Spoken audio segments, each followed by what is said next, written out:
thank you for joining us. I'm Ryan from ResDiary. Today we're going to be looking at optimising your bookings to get back-to-back bookings. The diary has a range of features that will help you increase availability and maximise your bookings. So today we have Mally in our expert chair. Thank you very much for having me here today, Ryan. No problem at all. So just in case our viewers have no idea what we're talking about, what do you mean by back-to-back bookings? Well, the whole idea behind back-to-back bookings is essentially having a continuous stream of guests throughout the service. Okay. It's not just for the guests themselves to make sure they're getting the best experience, but also to really make sure that both the front of house and the kitchen team have everything under control. Firstly, for the guests, it means that they can have the full dining experience, whether that be a 3-course meal or just time to have that coffee at the end. And then when it comes to your front of house staff then, they've got the ability to use the turn time feature in the diary, and they know exactly when and what time the bookings are coming in for the rest of the night. It keeps the disruption to the service at a minimum. Perfect. So for those who've never thought about doing this, why would you say back-to-back bookings would be a goal for a venue? So at the end of the day, there's only a certain amount of tables at your venue. Not only that, but there's also only a certain amount of time during a service. If you've got all your bookings coming in between 7 and 8 p.m, it means that there's a massive lull at 5 and again a lull at 9 o'clock. And this can really affect the ambience of a restaurant. Not only this, but as long as there's white space, unoccupied tables in the diary, at the end of the day, you're not making any money. So if we've got the back-to-back bookings in place, not only do we have a nice vibe throughout the whole evening, but it also means that you're constantly making money off every single table, which is obviously important, especially as we do go into this festive period. Absolutely true. So what makes a diary system like ResDiary so good at enabling these back-to-back bookings? So ResDiary prides itself on its fantastic yield management abilities. Now this ranges all the way through from really basic features, such as simply changing the yield level available at each time slot. This can encourage larger bookings to come in at certain times, but it can also tone down how busy you're getting around that 10:30 period so that the kitchen can catch up with themselves. And not only this, if our ResDiary customers do want to take advantage of the more advanced features, there's a whole degree of more important features that we can use within the rules, or also we can use closeouts in a way that actually helps the guests to encourage these back-to-back bookings. Perfect. So how about we look inside the diary, and how can I use my system to encourage back-to-back bookings? Absolutely. I've actually got a similar system here to something that I've used in the past. Now, what you might see initially is all of these periodic closeouts. I know from my past experience that the minute I hear the word closeouts, I'm not considering it to be something that's going to help me bring these bookings in, but as something that's almost a barrier to entry. But what we've got here is an actual indication of how we're going to get our guests to be encouraged to pick the more desirable times. From the guest's point of view, if they book early enough, there's actually ability to book at all the time ranges from 5:30 all the way through until 9 o'clock. However, by having these closeouts in place, what we're actually encouraging is if somebody books in at 6:45, if they were to book in at 7, that's absolutely fine. They would simply be assigned to a separate area. However, it means that the 6:45 booking, we are able to take a following back-to-back booking. Whereas if all our bookings have been taken in this area here, again, as we mentioned earlier, the ambience earlier on in the evening and later on at night is going to be severely affected. The minimal white space in the diary is a clear indicator that you are maximising your venue's potential, and not only that, but you are also maximising your ResDiary usage. Another thing that our ResDiary customers might notice is there's not a single broken red yield mark here under the dinner service.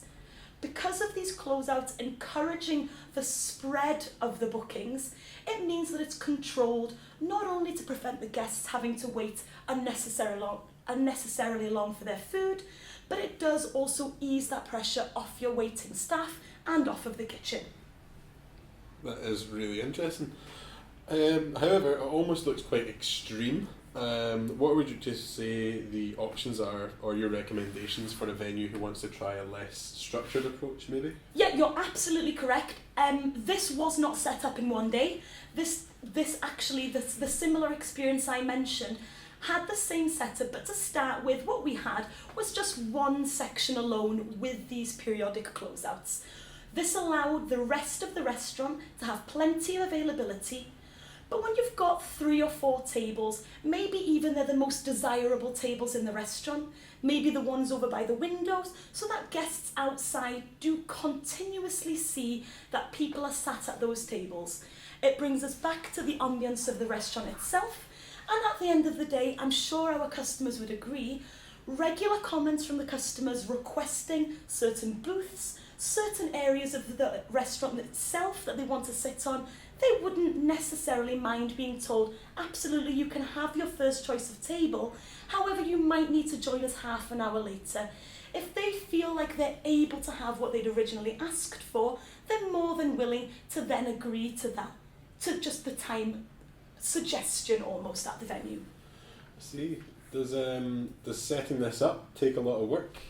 No, absolutely not. When people see closeouts like this, it looks quite fiddly. Setting up closeouts in the diary is super easy to do. And with this periodic closeouts, we don't have to have them recurring every single day of the week.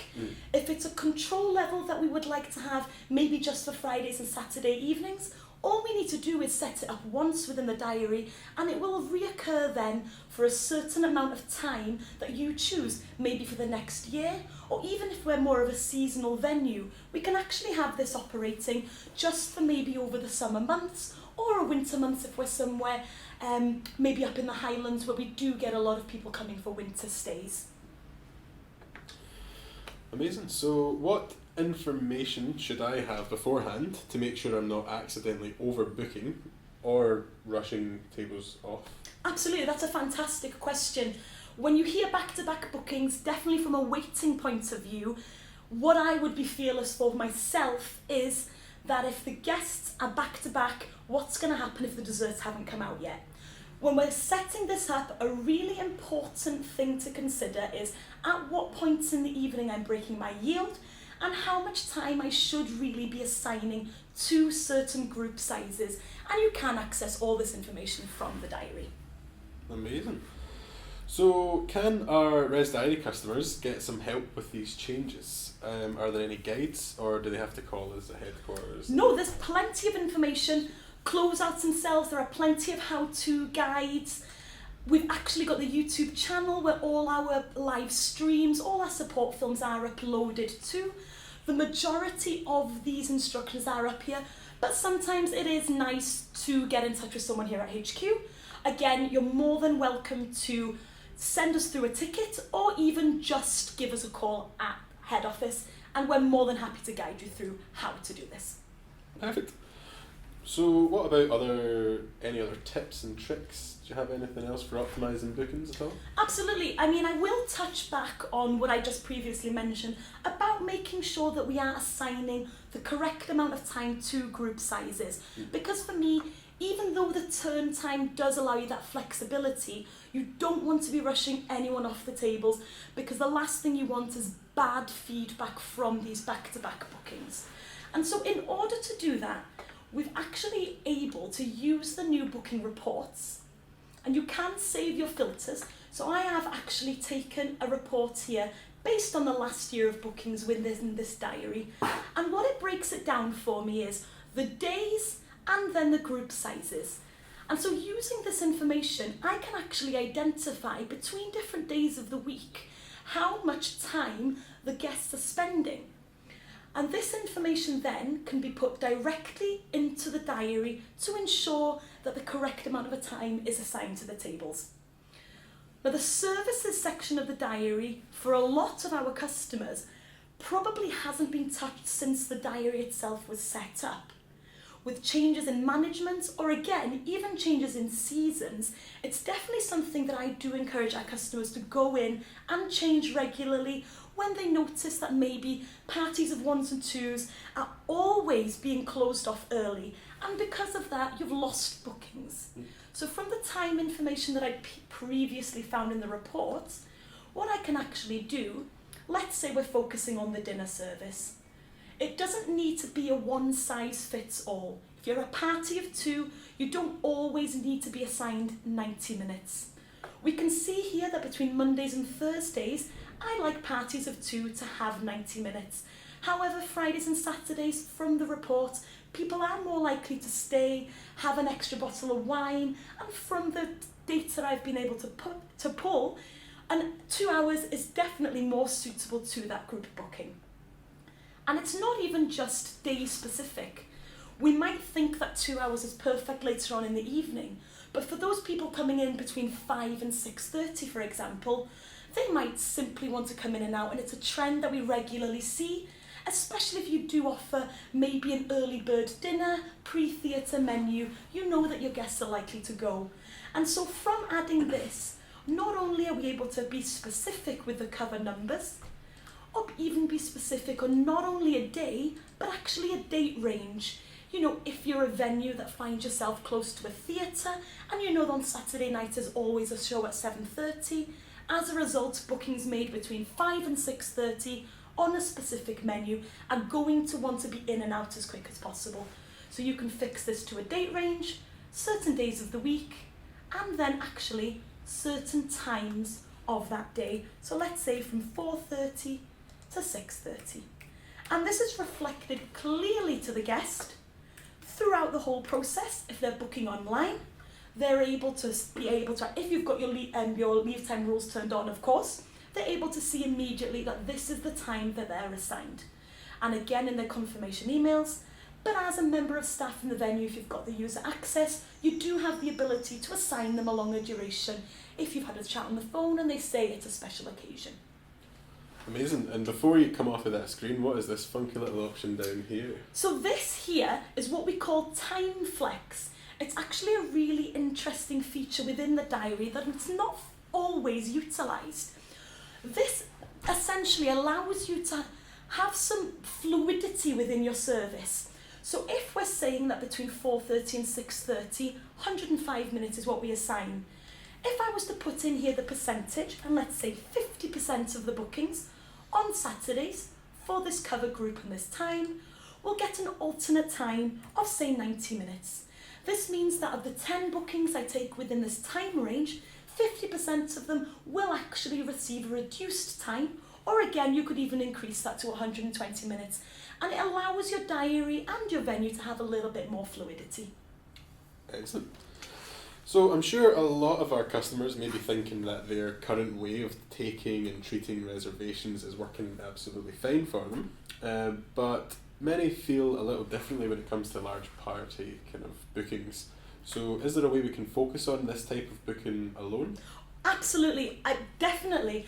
You're absolutely right as well. A lot of our customers, they're happy with how everything's working, but when it comes to taking a random booking at 12, at 7 o'clock, you're definitely being restricted.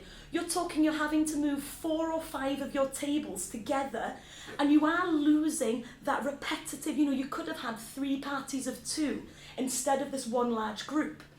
What I recommend that our customers do in this instance is actually use the rules feature within the diary.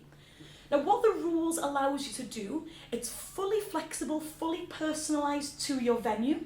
And so you could, let's use parties of 8 and above, for example. Now I don't have to restrict it just by day. I can actually get as specific as to say, on Saturdays, parties of 8 or more cannot book between the hours of 6 and 7:30. And that means then for guests booking online, they're not going to see the availability. When you are booking for a group of 10, 15 friends, you're going to be a lot more flexible with the time available because restaurants aren't always going to be able to accommodate you at those prime times. People do understand, but it does mean that you don't need to worry that you're going to come into the restaurant and your 5 best sellers for couples has gone to one large stag do. So it just gives you that little bit more of a control. You can pop this onto certain segments within the diary, certain days, certain times. It's fully flexible for yourself. Where do you find the rules in the diary? Absolutely. Just up in the settings. And we're just down on the left hand side. And here you can create new rules. And the description then just allows you to work out exactly what you've set up. Whether you want to have a maximum or a minimum booking size rule, whether you want it to apply just online or just internally, and then over in the segments and services, we are able to choose exactly when we would like it to apply, and when we choose these, we can then tick the boxes of what times exactly we would like those to apply to. Perfect. Well, Mally, thanks once again. That was absolutely great that the diary not only allows you to make basic changes, such as within the yield management functions, but it also takes it one step further with closeouts and rules to help you encourage your guests to sit at your preferred time. Thank you very much. And thank you very much for joining us today. There are lots of great films on our YouTube channel, from how-to guides, hints and tips, and live streams like this. So please subscribe and stay up to date with all of our content. There won't be a live guide in December, but we will be back next year with tips for your Valentine's Day setup. Remember to hit the subscribe button for more ResDiary content, and if you need any help with your diary, raise a ticket and our support team will be in touch.